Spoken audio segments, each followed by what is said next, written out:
السلام علیکم ورحمۃ اللہ وبرکاتہ۔ ناظرین، آج ہم آپ کو تیمم کے احکامات بتانے جا رہے ہیں۔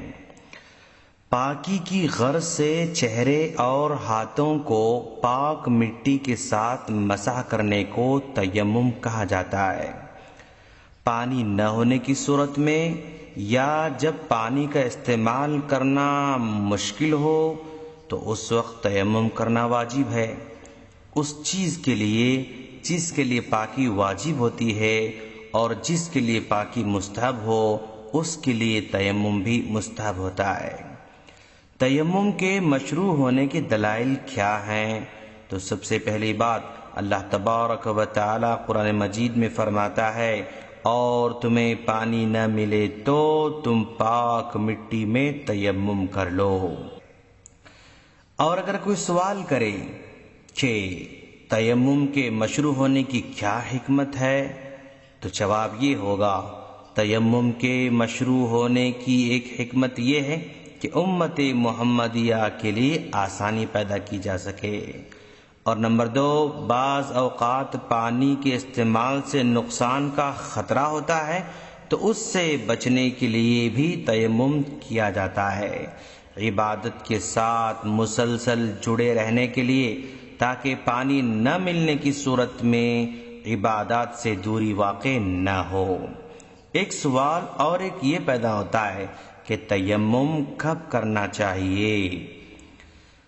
جب پانی نہ ملے تو تیمم کر لینا چاہیے، کیونکہ اللہ تبارک و تعالیٰ کا فرمان ہے، اور جب تم کو پانی نہ ملے تو تم پاک زمین سے تیمم کر لو۔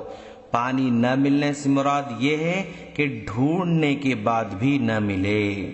جب انسان پانی کے استعمال سے عاجز ہو تو تیمم کر سکتا ہے، جیسے بیمار ہے یا وہ آدمی جو حرکت نہیں کر سکتا ہو اور کوئی وہ کرنے میں اس کا مددگار بھی نہ ہو، تو ایسا آدمی تیمم کر سکتا ہے۔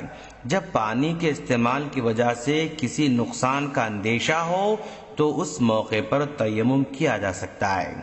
اس نقصان کی کئی قسمیں ہو سکتی ہیں، جیسے وہ بیمار جس کی بیماری کا پانی کے استعمال کی وجہ سے بڑھ جانے کا خطرہ ہو۔ اگر سخت سردی ہے اور پانی کو گرم کرنے کی کوئی چیز نہیں ہے اور آدمی کا غالب گمان یہ ہے کہ اگر وہ اس پانی سے وضو کرے گا تو بیمار ہو جائے گا، تو اس کے لیے تیمم کرنا جائز ہے، کیونکہ یہ ثابت ہے کہ عمرو بن عاص رضی اللہ تعالی عنہ نے اپنے ساتھیوں کو سخت سردی کی وجہ سے تیمم کر کے نماز پڑھائی، اور اس پر رسول اللہ صلی اللہ علیہ وسلم نے کوئی اعتراض نہیں کیا بلکہ خاموشی اختیار کی۔ یہ ابو داؤد کی روایت ہے۔ اگر کسی آدمی کے پاس پانی بالکل تھوڑا ہے جو اس کے پینے کے لیے کافی ہے، اس کے علاوہ اور پانی نہیں ہے، تو ایسا آدمی بھی تیمم کر سکتا ہے۔ اور ایک سوال یہ پیدا ہوتا ہے کہ تیمم کا طریقہ کیا ہے؟ تو آئیے ہم آپ کو تیمم کا طریقہ بتانے جا رہے ہیں۔ سب سے پہلے دونوں ہاتھ مٹی پر مارے اور پھر ان کو جھاڑے تاکہ غبار کم ہو جائے، پھر ان دونوں کے ساتھ ایک دفعہ چہرے کا مسح کرے، پھر ہتھیلیوں کے ظاہر کا مسح کرے، دائیں ہاتھ سے بائیں ہتھیلی کے ظاہر کا مسح کرے اور بائیں ہاتھ سے دائیں ہاتھ کی ہتھیلی کے ظاہر کا مسح کرے۔ تیمم کے اس طریقے پر دلیل یہ ہے کہ حضرت عمار رضی اللہ تعالیٰ عنہ فرماتے ہیں کہ رسول اللہ صلی اللہ علیہ وسلم نے اپنے دونوں ہاتھ زمین پر آپ نے مارا اور ان دونوں کو پھونکا تاکہ جو خاک لگی ہوئی تھی وہ اڑ جائے، پھر آپ نے ان دونوں ہاتھوں کو اپنے چہرے پر اور ہاتھوں پر پھیر لی۔ یہ بخاری مسلم کی روایت ہے۔ ناظرین، تیمم کے کچھ فرائض ہیں، جیسے تیمم میں نیت فرض ہے اور نیت دل کے ارادے کا نام ہے۔ نمبر 2، تیمم میں چہرے کا مسح فرض ہے۔ نمبر 3، تیمم میں دونوں ہتھیلیوں کا مسح فرض ہے۔ نمبر 4، تیمم میں ترتیب بھی فرض ہے، یعنی پہلے چہرے کا مسح کرے گا اور پھر ہتھیلیوں کا مسح کرے گا۔ اور نمبر 5، تیمم میں تسلسل بھی فرض ہے۔ ناظرین، کچھ چیزیں تیمم کو باطل کر دیتی ہیں، جیسے نمبر 1، ایک آدمی تیمم کر لیا لیکن نماز پڑھنے سے پہلے پانی مل گیا تو تیمم باطل ہو جائے گا، یعنی ختم ہو جائے گا، اب اس کو وضو کر کے نماز پڑھنا ہوگا۔ نمبر 2، جن چیزوں سے وضو ٹوٹ جاتا ہے ٹھیک انہی چیزوں سے تیمم بھی ٹوٹ جاتا ہے۔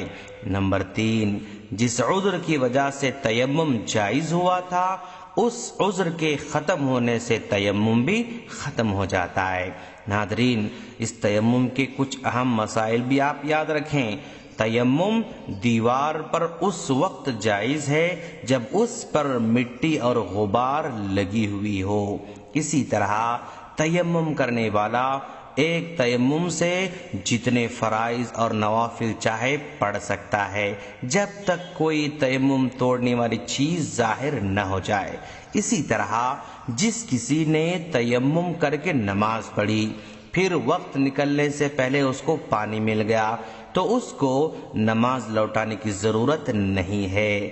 جس کسی نے تیمم کیا پھر اس کو نماز سے پہلے یا نماز کے بعد پانی مل گیا تو اس پر اب وضو کرنا واجب ہو جائے گا۔ لیکن نماز پڑھنے کے بعد اگر پانی مل رہا ہے تو پھر اس نماز کو دہرانے کی ضرورت نہیں ہے، لیکن اگر نماز پڑھنے سے پہلے پانی مل رہا ہے تو وضو کر کے نماز پڑھنا پڑے گا۔ اگر پانی ملنے کی امید ہو تو تیمم کو آخر وقت تک مؤخر کرنا جائز ہے، اور اگر پانی ملنے کی کوئی امید نہیں ہے تو مستحب یہ ہے کہ پہلے وقت میں تیمم کر کے نماز پڑھ لے، کیونکہ بہتر نماز وہی ہے جو اپنے وقت پر پڑھی جاتی ہے۔ ناظرین، یہ تیمم کے کچھ احکامات ہیں۔ اگر آپ اس ویڈیو کو دوسروں تک فارورڈ کریں گے تو اگر ایک آدمی کی بھی اصلاح ہو جائے تو ان کا اجر آپ کو ضرور مل کر رہے گا۔ ہم دعا کرتے ہیں کہ باری تعالی ہم تمام کو سنت کے مطابق عمل کی توفیق عطا فرما، آمین۔ السلام علیکم ورحمۃ اللہ وبرکاتہ۔